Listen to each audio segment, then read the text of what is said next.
नमस्ते। आप सभी का मेरे YouTube चैनल पर हार्दिक स्वागत है। मेरे चैनल की ये सबसे पहली वीडियो है। मैं आप सभी को बता दूं, मैं LLM कर रही हूं करंटली एंड मैं लॉ की छात्रा हूं। आप लोगों को कोई भी बेयर एक्ट, कोई भी पर्टिकुलर लॉ जो डिस्कस करना है या आप चाहते हो कि मैं उसके ऊपर वीडियो बनाऊं, तो प्लीज़ उसे कमेंट सेक्शन में मेंशन कर दीजिएगा। आपकी कोई भी डाउट्स हो मेरी वीडियोस के रिगार्डिंग, सब्जेक्ट्स के रिगार्डिंग, आप कमेंट सेक्शन में नीचे लिख सकते हैं। तो आज की वीडियो में हम डिस्कस करने वाले हैं जूरिस्प्रूडेंस। हम जूरिस्प्रूडेंस से स्टार्ट करने वाले हैं, जहां पे हम डिस्कस करेंगे what is the meaning of jurisprudence, what is the definition of jurisprudence, what are the contents of jurisprudence, और हम ये भी डिस्कस करेंगे what is the difference between jurisprudence and the theory, legal theory. So let's start this video. आइए तो बिना समय बर्बाद करते हुए हम डिस्कस करते हैं meaning of jurisprudence. So let's dive into the meaning of jurisprudence. jurisprudence जो वर्ड है वो हमने ड्राइव करा था लैटिन वर्ड jurisprudentia से। jurisprudentia का मतलब होता है नॉलेज ऑफ लॉ, लॉ का ज्ञान। लैटिन में कहा जाता है कि जोरिस वर्ड का मतलब होता है लॉ और प्रूडेंशिया इम्प्लाई करता है या इसका मतलब होता है स्किल और नॉलेज। तो ये कहना चाहता है so the word jurisprudence signifies, क्या दर्शाता है jurisprudence? Knowledge of law and its application. तो जो हमारा सब्जेक्ट है जूरिस्प्रूडेंस, इसका सिंपल सा यही मतलब है कि कानून का ज्ञान होना, लॉ का ज्ञान होना और उसे कैसे अप्लाई करना है, कि उसकी एप्लीकेशन क्या है। जूरिस्प्रूडेंस का सिंपल सा मतलब ये है। चलो अब हमने मीनिंग ऑफ जूरिस्प्रूडेंस तो डिस्कस कर लिया, knowledge of law. Let's understand what are the definition और how the jurists have defined jurisprudence. पहले के एक रोमन जूरिस्ट होते थे जिनका नाम था अल्पाइन। इन्होंने डिफाइन करा जूरिस्प्रूडेंस को as the knowledge of things divine and human, the science of right and wrong.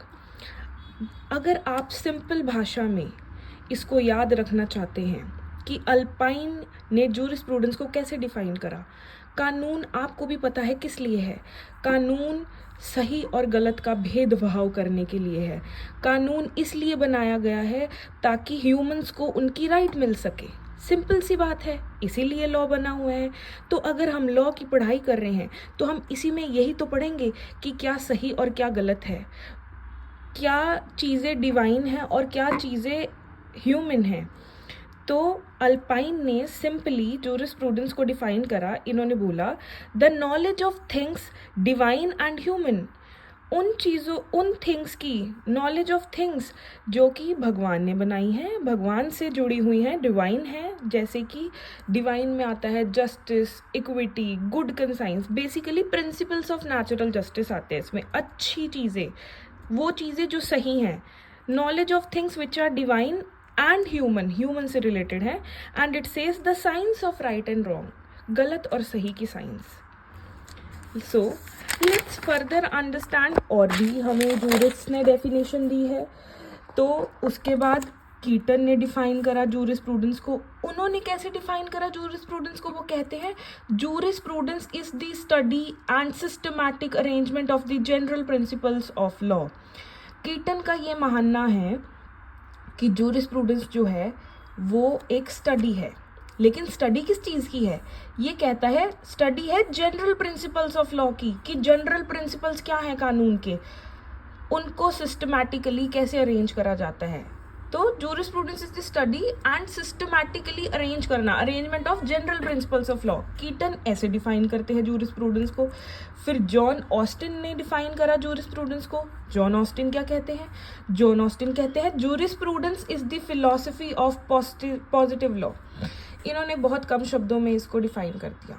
इन्होंने कहा जो जूरिस्प्रूडेंस है ना, वो बेसिकली फिलॉसफी है पॉजिटिव लॉ की, पढ़ाई है पॉजिटिव लॉ की। लेकिन पॉजिटिव लॉ से अब हम क्या समझे, मतलब क्या है पॉजिटिव लॉ का? तो इन्होंने आगे मतलब भी बताया पॉजिटिव लॉ का। ये कहते हैं Positive law implies the law which is laid down by a political superior to regulate the conduct of those subject to his authority. ये कह रहे हैं पॉजिटिव लॉ इम्प्लाई करता है law which is laid down by a political superior. Political superior कौन होता है? जैसे कि मैं आपको एग्जांपल देती हूँ, करंटली हमारी कंट्री में या हर कंट्री में इलेक्शंस होती हैं, हमारे लीडर्स अपॉइंट होते हैं, प्राइम मिनिस्टर है, जो प्रेसिडेंट है, ये पॉलिटिकल पावर्स ही तो हैं, ये हमारे पॉलिटिकल सुपीरियर्स ही तो हैं। पार्लियामेंट में लॉ बनता है, सारे पॉलिटिशियंस वहाँ बैठते हैं, तो ये हमारी बेसिकली लॉ मेकिंग बॉडी है, ये पॉलिटिकल सुपीरियर हो गए। इनका काम क्या है? To regulate the conduct of those subject to his authority, कि उन लोगों का कंट्रोल, उन लोगों को रेगुलेट करना, उन लोगों के कंडक्ट को रेगुलेट करना जो उनकी अथॉरिटी के अंडर आते हैं। तो पॉजिटिव लॉ इम्प्लाई करता है the law which is laid down, political superior basically law को ले डाउन करते हैं। एंड किस लिए ले डाउन करते हैं? ताकि वो रेगुलेट कर सके कंडक्ट ऑफ दो सब्जेक्ट। सब्जेक्ट कौन है? हम जैसे ह्यूमन बींग्स ही तो सब्जेक्ट हैं, हमारे ही लिए तो लॉ बना हुआ है। तो रेगुलेट द कंडक्ट ऑफ दो सब्जेक्ट टू हिज अथॉरिटी, तो हम लोग सब्जेक्ट हैं टू देयर अथॉरिटी। बेसिकली हम लोगों को अथॉरिटी फॉलो करनी पड़ेगी, उनकी जो लॉज बन रहे हैं वो हमें फॉलो करने पड़ेंगे। सो next definition is given by C.K. Allen. Let's understand the meaning of the definition given by C.K. Allen. ये कहते हैं jurisprudence is the scientific synthesis of all the essential principles of law.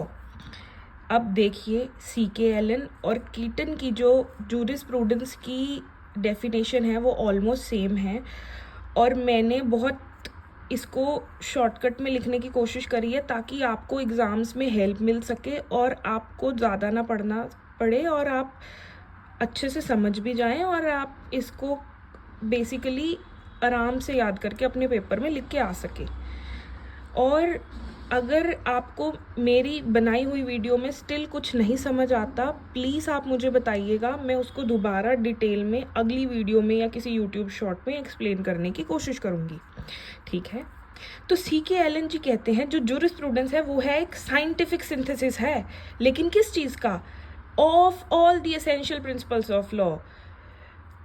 Synthesis का मतलब होता है basically किसी चीज़ का इकट्ठा होना या किसी चीज़ का प्रोड्यूस होना, किसी चीज़ को एक जगह एग्रीगेट करना, कि सारे जो एसेंशियल प्रिंसिपल्स ऑफ लॉ हैं साइंटिफिकली उनका सिंथेसिस होना।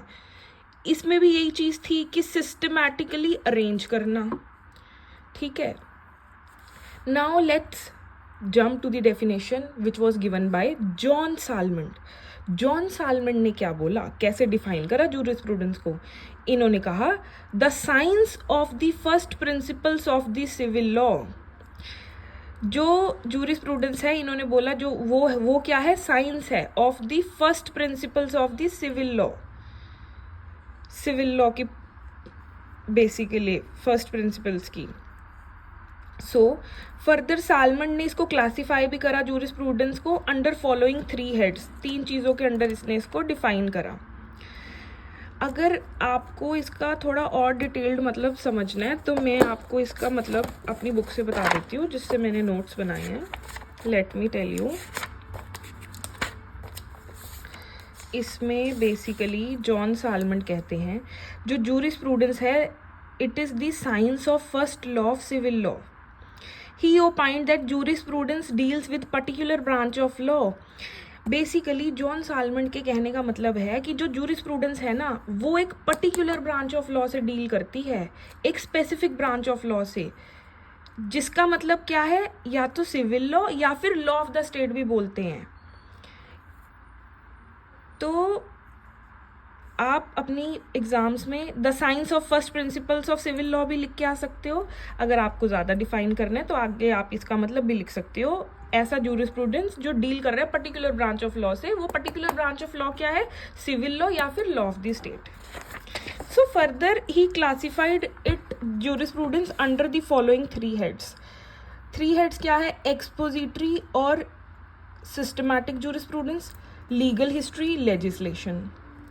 अब आपको सिंपली याद रह सके कि उसने जॉन साल्मंड ने किन 3 हेड्स के अंडर इसको डिफ़ाइन करा। आप सिंपली याद रखिए, जैसे हम करंटली कानून क्या है, आप अपनी प्रेजेंट लाइफ से इसको रिलेट करने की कोशिश करिए। कानून वो है जैसे जो चीज़ें एग्जिस्ट कर रही हैं, जो फैक्ट्स हैं, जो पास्ट है और प्रेजेंट है। फ्यूचर का तो हमें नहीं पता कि क्या होने वाला है, लेकिन कानून किस पे डिपेंडेंट है, जो पास्ट में चीज़ें हुई हैं और प्रेजेंट में चल रही हैं, राइट। दूसरा क्या है, हम जो कानून आता है वो पास्ट को देख के तो आता है। हिस्ट्री क्या थी, हिस्ट्री में क्या कानून था, क्या प्रॉब्लम्स थी और अब क्या चेंजेस लेके आनी है। और किस चीज़ पे डिपेंडेड है, लॉ को इनैक्ट भी तो करना पड़ेगा, कोई बनाएगा भी तो वो लेजिस्लेटिव बॉडी हो गई। तो ये जो 3 हेड्स हैं बेसिकली, जो सबसे पहला है एक्सपोजिटरी और सिस्टमैटिक जूरिस्प्रूडेंस, ये बेसिकली डील करता है, it deals with contents of legal system as existing at any particular time, past और प्रेजेंट। ये कह रहा है वो लीगल सिस्टम के कंटेंट्स जो किसी पर्टिकुलर टाइम पे एग्जिस्ट कर रहे हैं। इससे हमें जूरिस्प्रूडेंस के बारे में पता चलेगा, यहीं से तो नॉलेज ऑफ लॉ मिलेगी, जो ऑलरेडी फैक्ट्स एग्जिस्ट कर रहे हैं पर्टिकुलर टाइम पे, जो पास्ट में या फिर प्रेजेंट में एग्जिस्ट कर रहे हैं, contents of legal system. Then comes legal history, जो हमारी लीगल हिस्ट्री थी, ये डील करता है with the historical development of legal system, कि हमारे लीगल सिस्टम में हिस्टोरिकली क्या क्या डेवलपमेंट्स हुई हैं। जैसे फॉर एग्जांपल आप ये सोचिए, 2005 से पहले बेटियों को प्रॉपर्टी के अंडर राइट नहीं मिलती थी, लेकिन 2005 में क्योंकि देखा गया बेटा और बेटी में बहुत ज़्यादा भेदभाव होता है, हमारे हिंदू लॉज में 2005 में बेटियों को प्रॉपर्टी के अंडर राइट मिलनी शुरू हुई, कि बेटा और बेटी दोनों को ही प्रॉपर्टी बराबर मिलनी चाहिए। ऐसा नहीं होना चाहिए कि एक प्रॉपर्टी का जो वारिस है वो सिर्फ लड़का होना चाहिए। तो ये अब उन्होंने जब लॉ बना रहे थे तो हिस्ट्री देखी ना, तो बेसिकली जो जूरिस्प्रूडेंस है इन सब से रिलेटेड है, हिस्ट्री से रिलेटेड है, सिस्टमैटिक जूरिस्प्रूडेंस से रिलेटेड है कि क्या लीगल कंटेंट एग्जिस्ट कर रहे हैं। लेजिस्लेशन के बारे में बताता है जूरिस्प्रूडेंस हमें। लेजिस्लेशन का हम सबको मतलब पता है, the purpose of which is to enact law, law making body, law बनाते हैं, जो कानून बनेगा तभी तो कानून एग्जिस्टेंस में आएगा। So these are the 3 heads जो सालमन ने क्लासीफाई करे। फर्दर अब let's dive into something more. Salmond ने और ज़्यादा डिफाइन करा है जूरिस्प्रूडेंस को। इन्होंने आगे सालमन ने डिस्टिंग्विश करा between jurisprudence in 2 sense, generic sense and specific sense. Generic sense include करता है entire body of legal doctrines, जो सारी की सारी जनरल सब उसमें आती है, एंटायर पूरी बॉडी ऑफ लीगल डॉक्ट्राइन्स को ये कवर करता है। Specific sense means only a particular branch of legal doctrine, ये किसी particular branch of legal doctrine को टारगेट करता है। तो इन 2 हिस्सों में जूरिस्प्रूडेंस को सालमन ने बांट दिया। अब ये तो हमारी मीनिंग और डेफिनेशन हो गई जूरिस्प्रूडेंस की। नाउ अब हम पढ़ेंगे what are the contents of jurisprudence, कि जूरिस्प्रूडेंस में है क्या क्या चीज़ें। अब यार ये वही सेम चीज़ें हैं जो हम ऑलरेडी पीछे डिस्कस करके आए हैं। हमने डिस्कस करा कि लीगल कंटेंट्स क्या है ना। तो इसमें भी वही सब चीज़ें हैं कि सोर्सेस ऑफ लॉ कहाँ है, कानून आया कहाँ से, इसका लीगल कॉन्सेप्ट क्या है, लीगल थ्योरी क्या है, क्या थ्योरी है, क्यों कानून बनाया जा रहा है, कैसी थ्योरी इम्प्लीमेंट हो रही है सोसाइटी में। तो सबसे पहले डिस्कस करते हैं कंटेंट्स में सोर्स क्या है, सोर्स ऑफ लॉ क्या है। देखो सोर्सेस 2 तरह के होते हैं, प्राइमरी सोर्स और सेकेंडरी सोर्स। प्राइमरी सोर्स में आता है कस्टम्स, जैसे कि रीति रिवाज जो इतने सालों से चले आ रहे हैं वो कस्टम्स में फॉल करते हैं। प्रेसिडेंट यानी कि जैसे अब सुप्रीम कोर्ट ने फॉर एग्जाम्पल कोई कानून पास कर दिया है, जैसे कि धारा 377 हटा दी गई, डीक्रिमिनलाइज कर दिया गया to the same sex sexual intercourse को।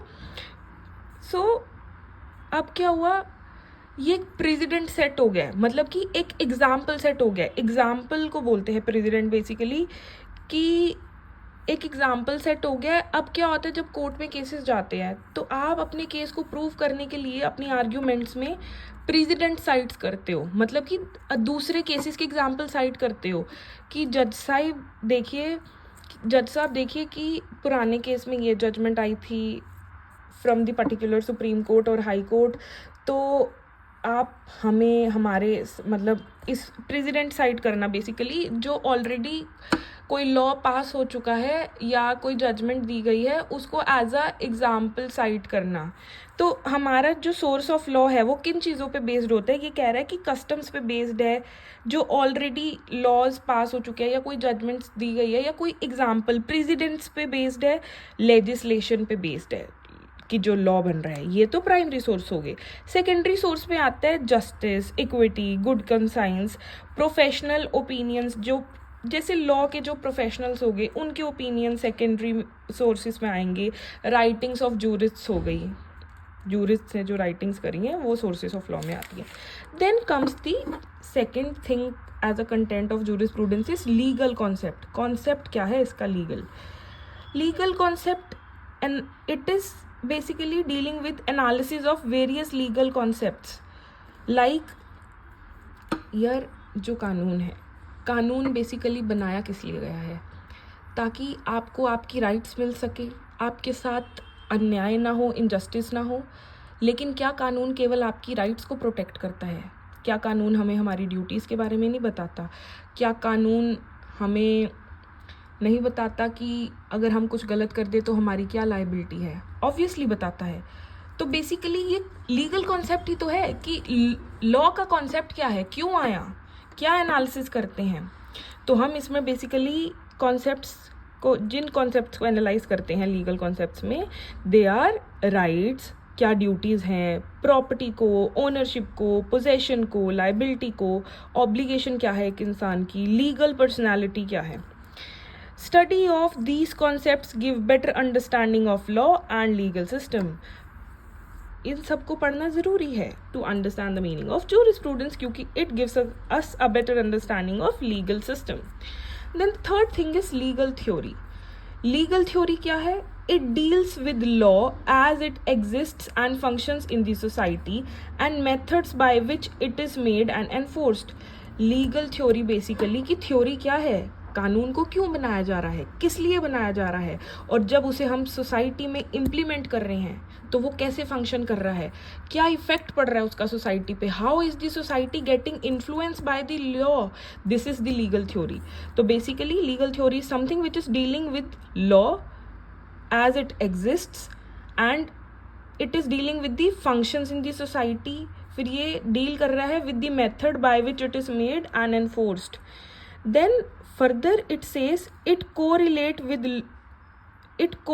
law with social sciences discipline, कि ये जो लीगल थ्योरी है ये कब बनती है, कैसे डेवलप कैसे होती है ये थ्योरी?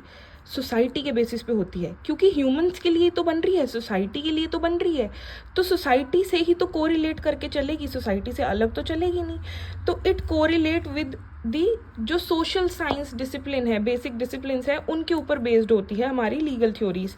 जैसे कि जो हिस्ट्री में क्या हुआ है, फिलॉसफी क्या है किसी चीज़ की, एथिक्स क्या है, एथिक्स और मॉरल हो गए, सोशियोलॉजी क्या है।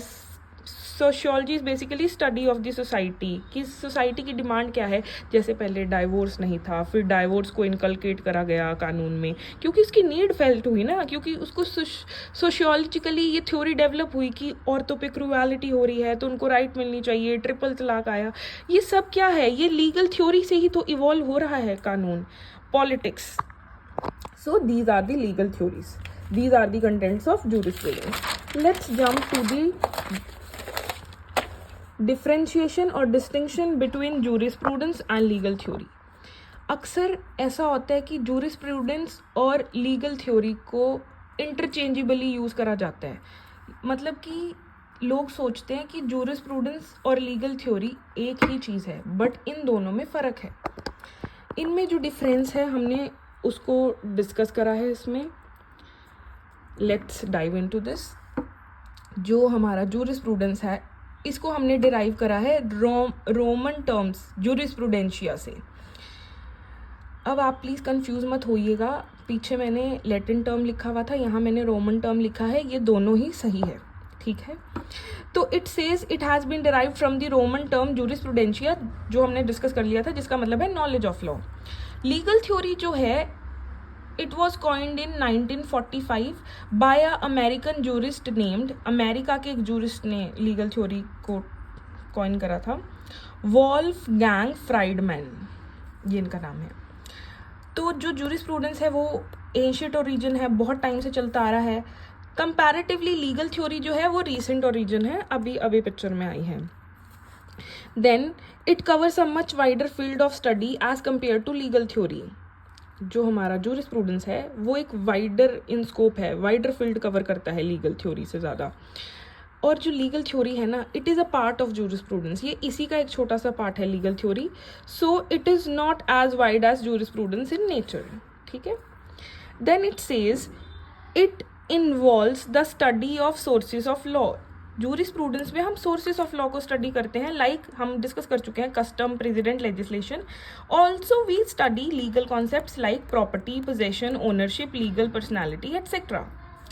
But in legal theory it mainly deals with, ये डील्स करते हैं फिलॉसफी ऑफ लॉ, कि क्या कारण है, क्यों ऐसा हो रहा है, किसी चीज़ की फिलॉसफी समझना। It basically analyses the philosophical content of law. Also it include study of various school of jurisprudence, और ये अलग अलग स्कूल्स ऑफ जूरिस्प्रूडेंस को भी स्टडी करता है।